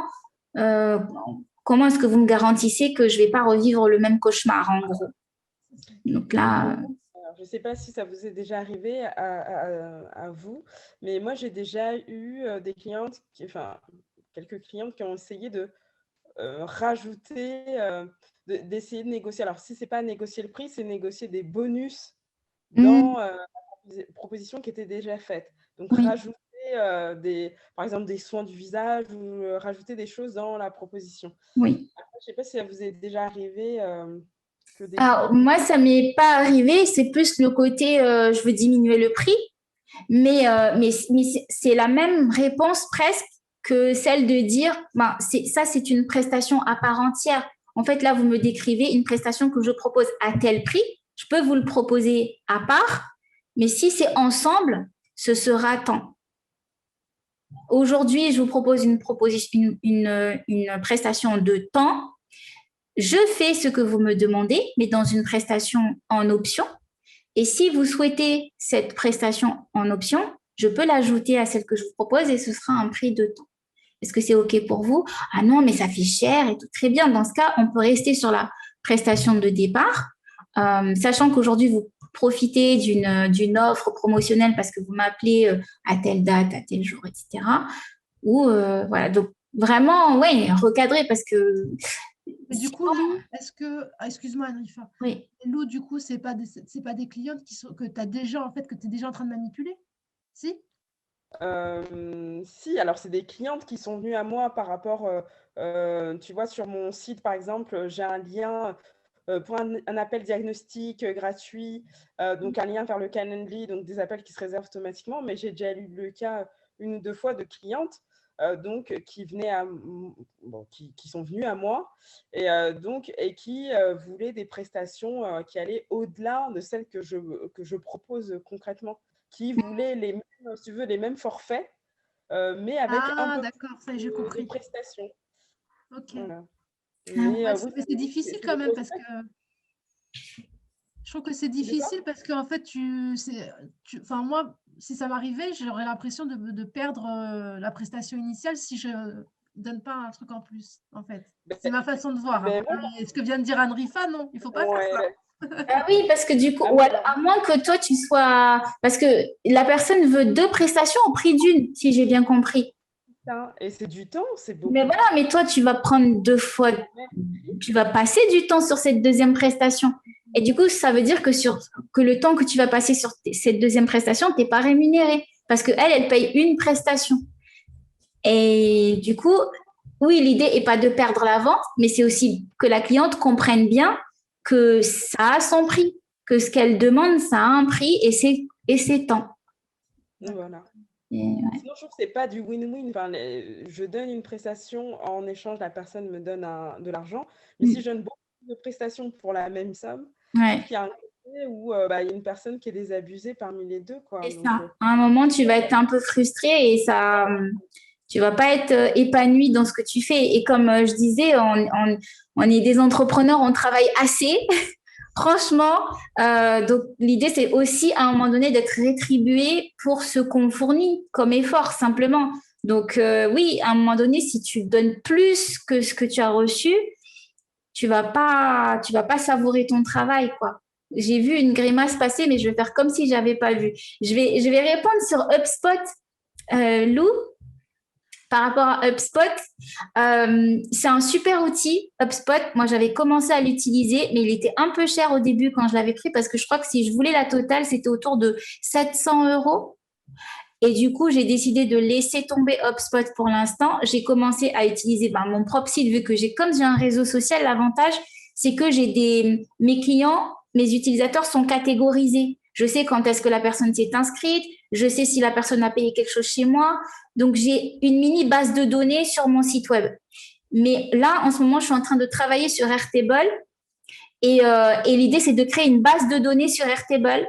Donc, on a un atelier, il était prévu pour le 12, mais finalement, on l'a décalé au 19 parce que la personne avait un contrat entre-temps. Donc, on va faire un atelier sur Airtable le 19 et peut-être que là, tu pourras comparer Airtable et HubSpot pour vraiment voir si c'est adapté. Je sais que tu as commencé à l'utiliser, tu utilises déjà Airtable, mais du coup, tu peux en faire une base de données, tu peux le relier à tes emails. J'ai vu qu'on pouvait le relier à Sendinblue.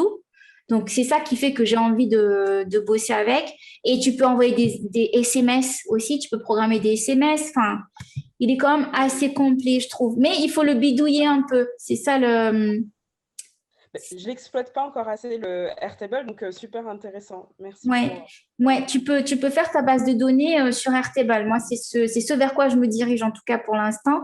Et comme on peut le relier quand même au site web, tu peux le relier à ton site, tu peux le relier à ton autorépondeur et tu peux le relier à des campagnes SMS.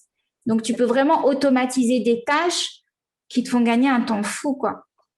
D'accord, non, mais donc, ce sera le 19 mars. Mais top, je me le note pour le 19 mars. Sinon, un autre outil qui peut être, qui fait ce que fait HubSpot, c'est Neocamino. Je ne sais pas si tu connais, des folies web. Là, c'est un outil français. C'est un peu le même principe que HubSpot. Mais ce que j'ai pas trop apprécié avec cet outil, c'est que il vient gérer ton site web. Donc, en fait, toutes tes données, c'est comme s'il récupérait tes données. Et j'étais pas à l'aise, vu que moi, j'ai un réseau social, j'étais pas à l'aise avec le fait qu'il récupère. C'était du genre, quelqu'un a posté sur le mur, j'avais des notifications dans Neocamino. C'était comme si tout était traqué. et j'aimais pas trop ça. Je n'étais pas à l'aise parce que sur un plan RGPD, je n'étais pas sûre que toutes les données étaient sécures. Moi, je peux sécuriser mon site, mais je peux pas garantir que quand mes données vont sur un autre site, elles sont autant sécurisées. Et du coup, pour cette histoire de données, j'ai préféré ne pas continuer avec NeoCamino. Mais sinon, c'est un super outil. Et eux, ce qu'ils ont d'avantage par rapport à HubSpot, donc ils sont français, et ils proposent aussi des séances de coaching. Donc, tu as des sessions de groupe où ils vont te donner des tips, des outils pour bien utiliser NeoCamino. Donc, ça, c'était un petit peu l'avantage. Et en termes de prix, on était à peu près 2000 € l'année, un peu plus. Et là où j'ai un peu tiqué aussi, c'est que tu es engagé sur 1 an. Tu peux pas du jour au lendemain quitter. C'est un abonnement, c'est un vrai engagement, un peu comme à l'ancienne les forfaits téléphoniques. Voilà, c'était un peu. Donc voilà, en tant qu'entrepreneur, je pense qu'on a besoin de cette souplesse de se dire, je m'engage 1 mois. Si je n'ai pas envie de m'engager le prochain mois, je peux me désengager. Mais du coup, voilà. Totalement. Et puis sur HubSpot, je le dis, je suis je suis sur la version gratuite.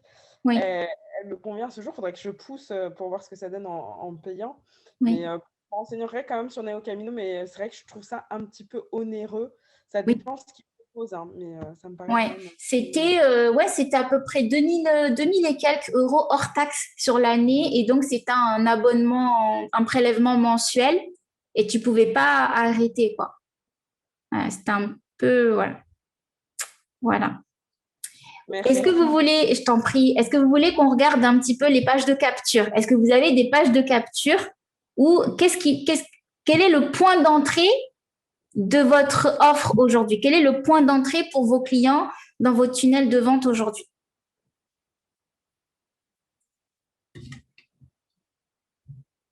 LinkedIn pour Fadoua, yes. On peut regarder ton profil LinkedIn si tu veux pour voir s'il est suffisamment optimisé, s'il est suffisamment vendeur. Pour Lou, c'est le site web. Est-ce que tu as une page de capture sur le site web?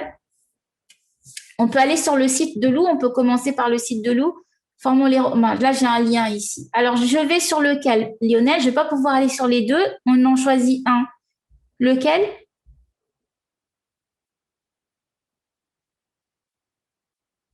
On peut aller sur lamédiationtravail.fr parce qu'en fait, c'est celui qui est le moins bien. Ah, d'accord. Est-ce que vous voyez mon écran? Vous voyez le site ou pas encore? Non? Attendez, non, je ne suis pas sur le bon. Vous voyez quoi du coup? Parce que je crois que mon écran est partagé, mais vous voyez, qu'est-ce que vous avez à l'écran? Session closing, toujours le point. Ok. Là, c'est bon? Pas pour l'instant. Non? Ah, ok. Attendez. Hop. Là. Ok, très bien. Du coup, c'est Fadoua. Et donc là, c'est ta page de capture. Apprendre le dialogue.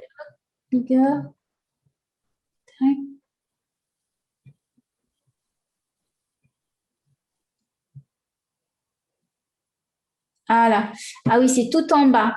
Je cherchais où est-ce que je rentre mon téléphone. Alors, je veux pas démonter ton site dans le sens tu dois déconstruire. Tu peux le faire, il faut que je le change. C'est dans le sens déconstruire. En gros, la page de capture, le formulaire pour rentrer l'adresse email, il doit être un peu plus haut. D'accord. Il doit être positionné genre ici. Oui.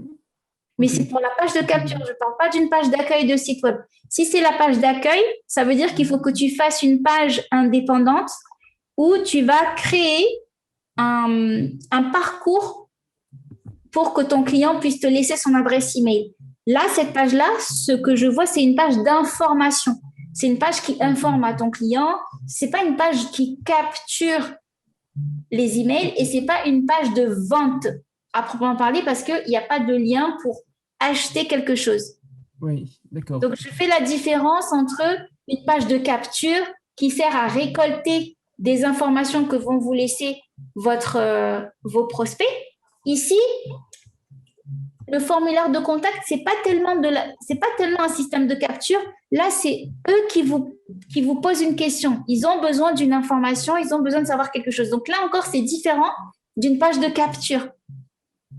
Est-ce que c'est parlant pour toi, Lionel? Oui, Donc, en merci. fait, la page de capture, c'est quand, voilà, par exemple, ici, apprendre le dialogue et la rigueur du droit du travail tout en s'amusant. Tac, ou télécharger un e-book, il va récupérer quelque chose en échange d'une information qu'il va te laisser. D'accord, ok.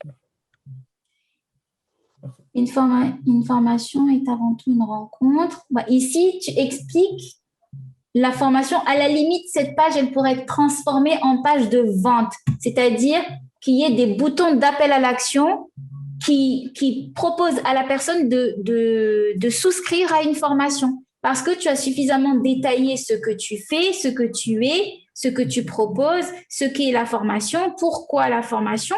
Donc, en fait, l'appel à l'action ici, à la place de prenez contact, donc il y a même les prix, et il y a les prix ici. Donc, en fait, tu peux... Alors, là, c'est ton site web? Oui. Ok. Donc, ces personnes travaillent avec toi aussi? Elles pourraient, en fait. Je pourrais les appeler en disant, tiens, j'ai une formation, est-ce que ça t'intéresse, etc. D'accord. Donc, cette page, tu as déjà une très, très bonne base pour faire une page de vente parce que tu as les prix, tu as l'offre, tu as le produit. Et en fait, si je clique sur voir les formations de représentants, est-ce que je peux réserver une formation avec toi? Je ne sais même pas où je vais. Non, en fait, tu vois, le parcours, ouais, j'ai dans formonlesreprésentants.com. il faudrait que quand je clique ici, Oui. ce soit réserver une formation ou acheter une formation. J'ai suffisamment d'infos ici parce que là, j'arrive sur une autre page d'information et là, tu perds le client, tu perds le prospect. Parce que s'il est intéressé, il y a trop d'infos, je dois lire tout ça, je pars. J'ai pas le temps, je reviens plus tard et en fait, je reviens jamais. Okay. Donc en fait, il faut un bouton d'appel à l'action pour vraiment emmener vers un formulaire de paiement pour prendre une formation avec toi ou un package de formation. Ok, super. Okay. Merci beaucoup. Yes. Les mariés de Lou.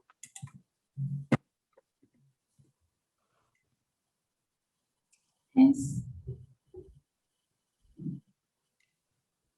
Ici, il y a... Est-ce que vous voyez mon écran? Tu vois ici, Lou? Ok. Je sais pas si c'est fait exprès, mais j'ai pas l'impression. Là. Il y a l'image qui chevauche un texte, un ancien texte. D'accord. Alors, non, c'était... Là. En plus, c'est l'article chez Vogue. C'est ça, exactement. Ok, je ne sais pas pourquoi ça s'affiche comme ça. Du coup, là, c'est la page de vente, c'est la page de capture. 10 conseils pour votre... C'est comment? La page, en fait, quand les personnes vont sur le site, est-ce qu'on entend? Oui. Quand les personnes vont sur le site, du coup, elles ont la possibilité de réserver donc un appel, avec les mariés de Lou, un appel conseil, oui. Conseil. Et elles ont la possibilité aussi de télécharger le e-book 10 conseils pour être une mariée au top. Ah oui, ok. Ah bah ici, peut-être qu'il faudrait préciser que c'est un e-book ou mettre télécharger, renseigner quelque part, télécharger le e-book ou télécharger les 10 conseils pour être en tant que visiteur, en visiteuse, ça se dit visiteuse? Oui, pourquoi pas. En tant que personne qui visite ton site web, que je sache que en fait là je vais télécharger quelque chose, que je vais récupérer quelque chose. Donc ça c'est une information qu'il faut renseigner ici. Et maquillage et coiffure, mariée.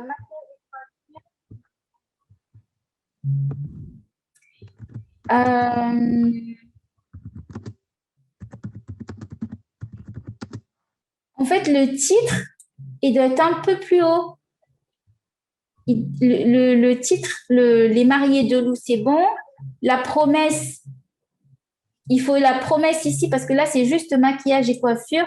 L'eau a été parfaite pour me sublimer. Donc là, on a tout de suite un témoignage. Alors, il y a deux solutions. Soit ce témoignage, on le grossit et on en fait un gros titre, donc avec les guillemets. Soit on met la proposition de valeur, ce que Lou apporte au marié. Et ensuite, en dessous, on met le témoignage et puis on propose l'appel à l'action. Parce qu'en fait, là, l'appel à l'action, il arrive tout de suite et on comprend pas tout de suite que c'est l'appel à l'action. D'accord. On pense que c'est le titre. Au début, j'ai cru que c'était, j'allais pas cliquer là-dessus, tu vois. Mais avant de lire, parce qu'il y a quand on arrive sur un site web, on parcourt très rapidement, visuellement, et après, on commence à lire. Avant de lire, j'ai pensé que ça, c'était le titre. Donc, j'allais pas forcément cliquer dessus. Après, j'ai vu que oui, je peux réserver mon appel. Mais avant de réserver mon appel, j'ai besoin de pouvoir lire qu'est-ce que c'est que les mariés de loup, même si j'ai vu sur Facebook ou sur Instagram, parce que imaginons dans le parcours de ta cliente, elle peut très bien voir ta publication sur Instagram maintenant, cliquer sur ton site web s'est ouvert, son enfant l'a appelé sur le côté, un peu plus tard elle est assise et s'assoit sur son téléphone et elle se souvient pas forcément de la publication.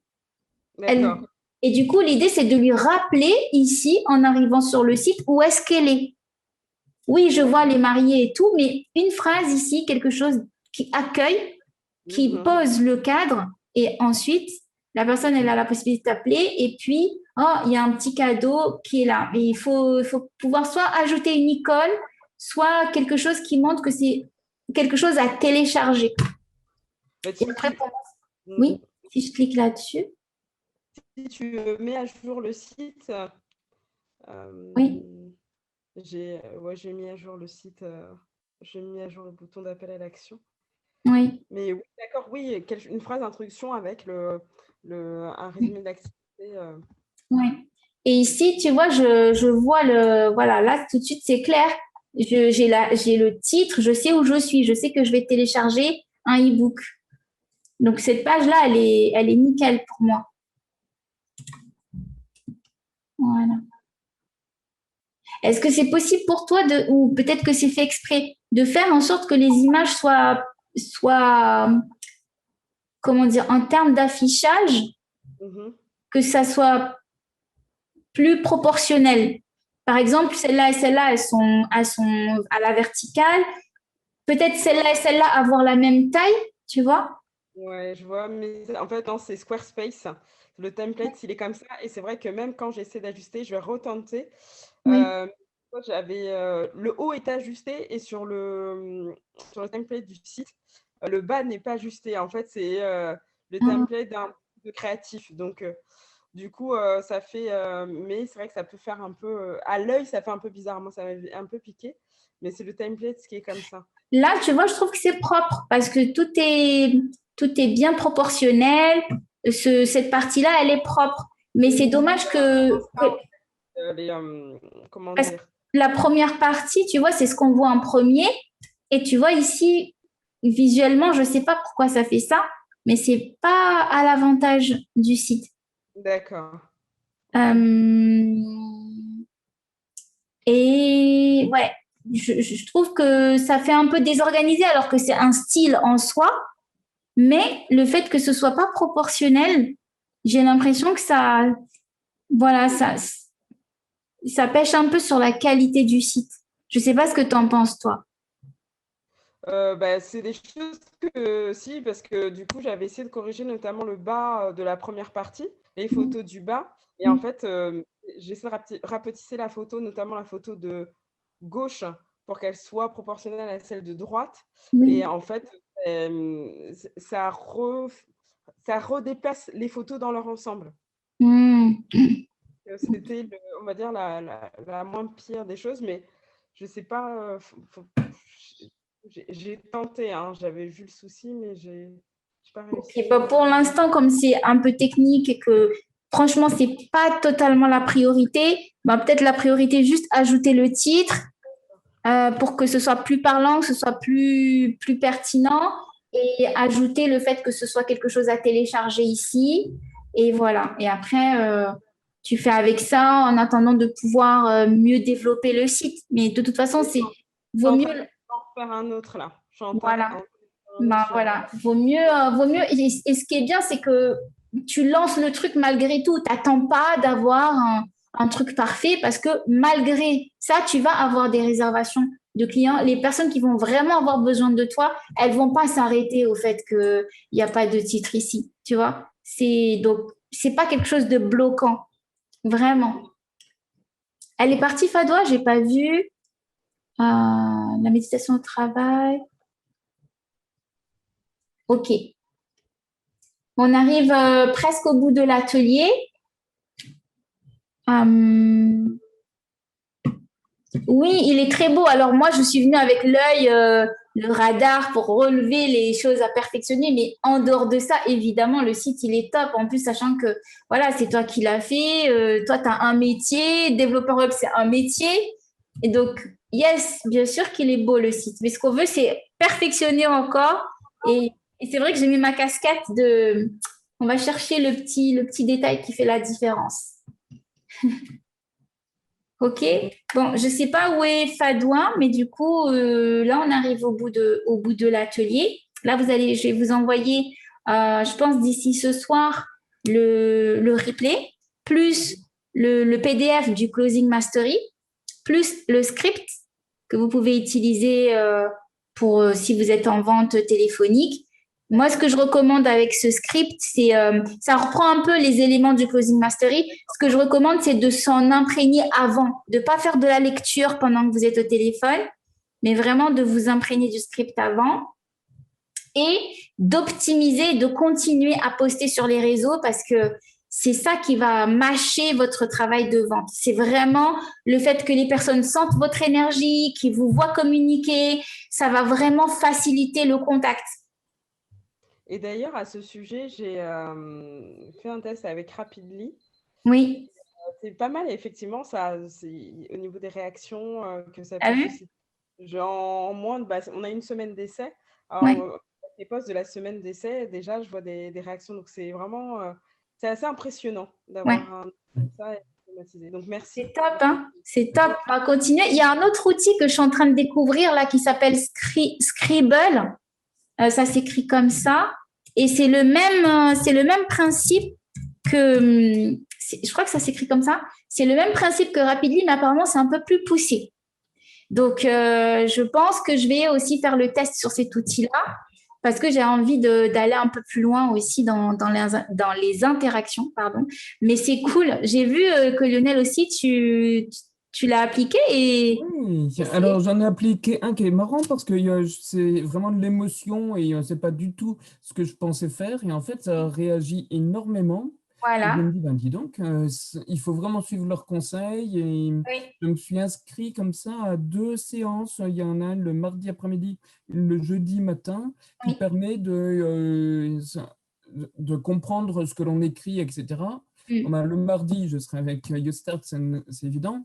Mais le jeudi matin, why not? Et après, je verrai bien parce que si jamais on applique ce qu'ils disent, peut-être qu'on a des bons résultats. Oui, oui. Ouais, moi c'est cool. Il faut continuer, il ne faut rien lâcher. Et tout ça, il ne faut pas se dire « Ah, je n'ai pas fait de vente » parce que tout ça, ça contribue à votre visibilité et ça contribue à ce qui va rassurer vos futurs clients en fait. Donc vraiment, tout ce que vous faites là, c'est des petites graines que vous plantez et qui vont à un moment donné pousser. Vous n'allez même pas comprendre quand les gens vont vous appeler. Vous allez vous dire « Oh, mais j'ai eu tel appel » parce que en fait, c'est tout ce que vous avez fait en amont. Donc, il faut juste persévérer et rien lâcher et continuer. Merci. Ok, bon, on y va, on y retourne. Hein, c'est pas que, mais on retourne, on s'y remet. Je vous dis à très bientôt. À lundi. Merci Bonne beaucoup. journée. Ciao, ciao. Bye.